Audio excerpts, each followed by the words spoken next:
Vzhledem k tomu, že proruská část obyvatel má svého šamana, tak já zařídím, že i ta lipsardí část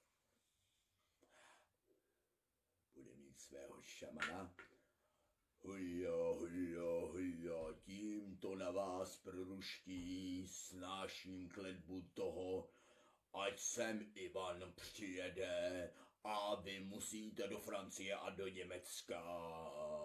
A tam francouzský a německý zmetci, jako jste vy, vám to dají sežrat jako vy tady těm ukrajinským nevinným lidem. Hujo, bu. A víte, co vám řeknu ještě? Ono totiž v každé skupině lidí nad 10 se najde minimálně jeden kretén. A není to o tom, že jsou to Ukrajinci. Bu. Je to vole o tom, že jsou to lidi. Čau. Bu.